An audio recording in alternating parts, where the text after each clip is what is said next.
everyone, good morning. I'm Bagas. I'm your caregiver for today, and the topic which I'm going to discuss is about post-mortem care. So, as a caregiver, it's very important for us to know how to properly care our patients after they die. There are many ways how to do that, and we have to carefully sundin natin. Dapat sundin natin to at pag-aralan mabuti kasi isang napaka-importanting or napakahalagang topic din po ito, being a caregiver, lalo na para sa ating mga pasyente at sa kanilang nag-iwang mga pamilya. O, ano nga ba yung post-mortem care? So, post-mortem care ay ito yung care na pinoprovide natin sa ating patient or sa resident after nilang namatay. It says here, post-mortem care which can be provided in the home or in healthcare facilities. It involves caring for the deceased patient's body with sensitivity and in a manner that is consistent with the patient's religious and or cultural beliefs. Quote unquote, sabi is consistent with the patient's religious and cultural beliefs. So, madami tayong mga beliefs or we are coming from different religions. So, accordingly, meron tayong kanya-kanyang ways how to properly care sa mga namatay. Tulad ng being a Christian or Muslim, Hindu, Buddhist, and so on and so forth. So, ngayon, pag mga ganyan, dapat nating malaman or alamin kung ano ba ang relihiyon ng pumanaw at kung ano yung kagustuhan or preference ng mga naiwan niyang pamilya, kung paano natin i-prepare ang mahal na ang pumanaw nila na mahal na buhay. Ano ba yun? Their loved one who passed away. Sorry, I can talk in Tagalog in a proper way. Okay. So, now, before we start performing the postmortem care, we have to prepare the things that we need, alright? So, these are the things that we need.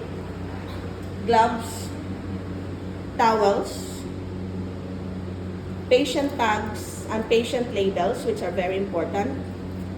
And then a bag or something where you can keep patient's personal things or personal effects if there's any. And then, pretend lang po itong cadaver bag. So we don't have available cadaver bag. So I just make this. Anyway, so those are the needed materials before preparing the postmortem care. Okay.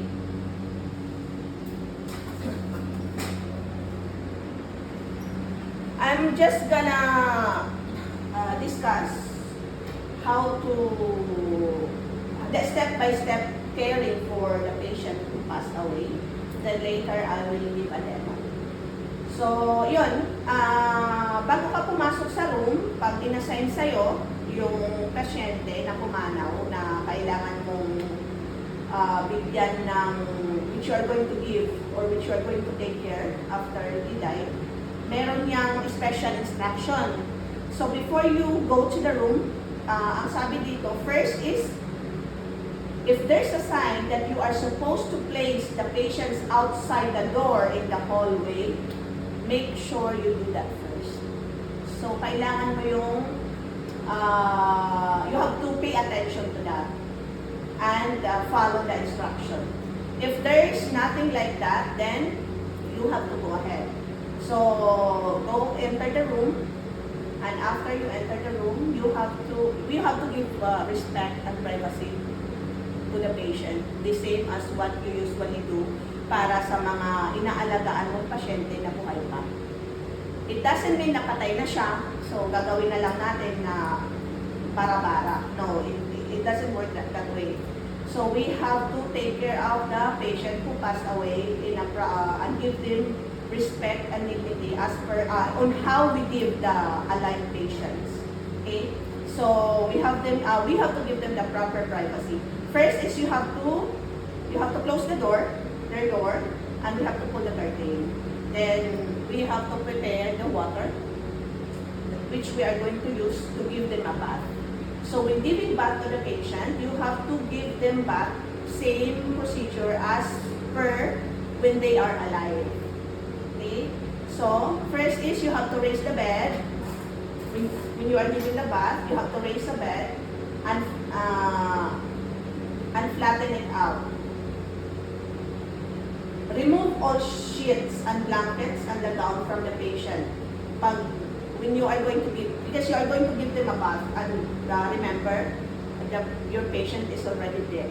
Okay, so you have to remove everything, flat sheets, blankets, gown from the patient. Remove any drains and tubes from them, such as IVs, catheters, heart monitors, anything.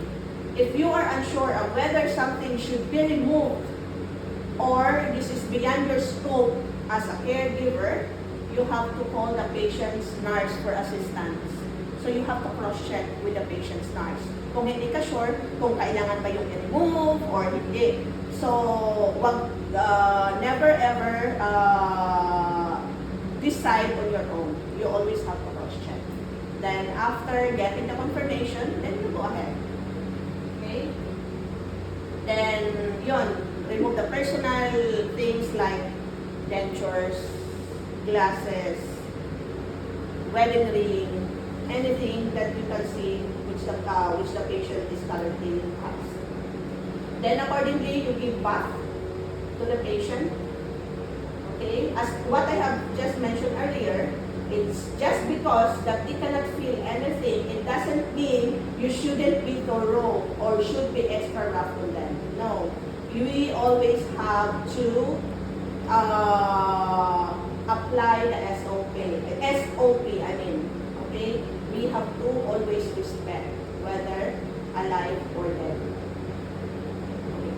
And it says here, some facilities requires you to put a fresh hospital gown on them, while others want them to be placed in the body bag naked. In this case, you again have to check with the facilities or the nurse or the family how they are going to, how they want you to prepare the patient. Okay.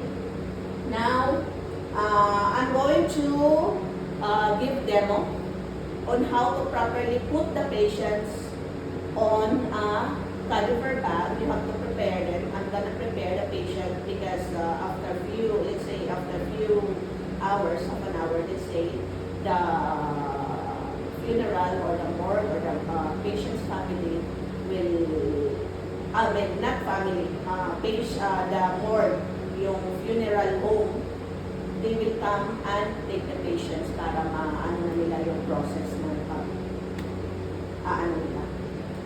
Yun na yun. Okay? So, as I've said earlier, we don't have a cadaver bag, so I just made up something. Now, here is my patient, pretending that he had given already a bath earlier, and the facilities asked the earlier caregiver to put him in this hospital gown. So what we're gonna do right now, because since he's already clean, so we just cross-check whether the earlier caregiver left something, or she or he must have something else. Maybe he left something there. Then after that, after checking, then we will place the patient into the cadaver bag to prepare, so that later when the funeral people come, he's ready to go. Okay. So here's the things needed. I have my gloves. So first is I will have to sanitize. Though the patient is already dead, I will Bagas first. Okay.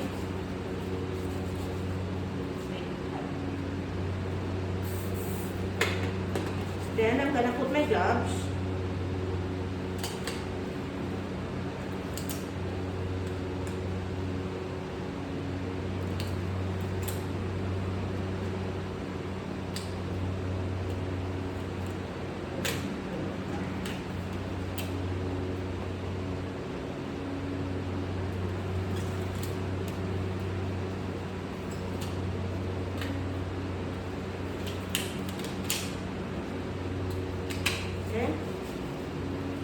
Since the patient the patient is covered with the sheets, so I'm gonna remove the sheets.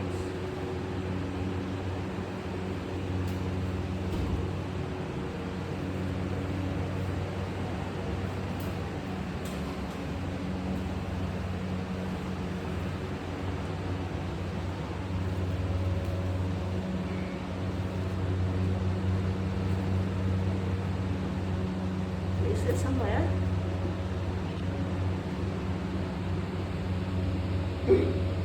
Now, I'm gonna put this pretend caliper bag, which I just made.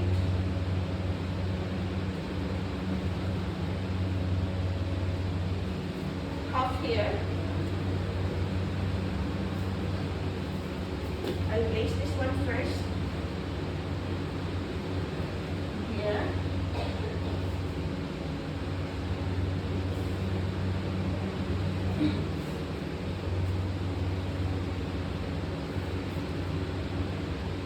What I'm gonna do is that I'm going to ipapaside ko si patient going to his left so that I can put him halfway to the cadaver bag. So as what we learned, we have to put this, bend this, and slowly you have to do this one. Okay? Alright. Now we place this.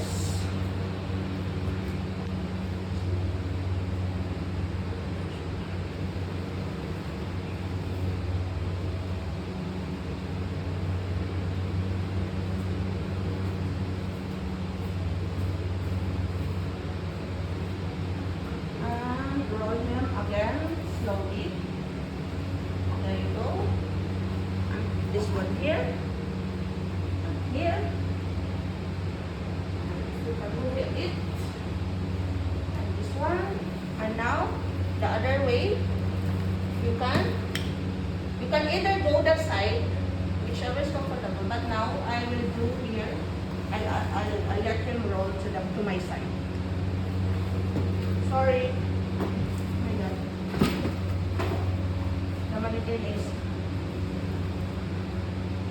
There you go. Then,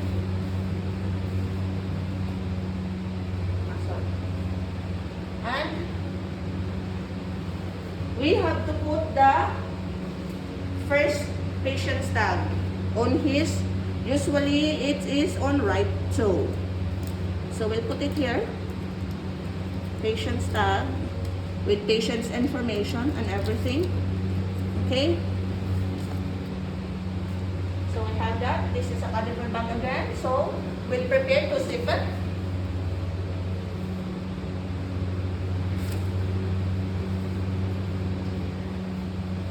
There you go.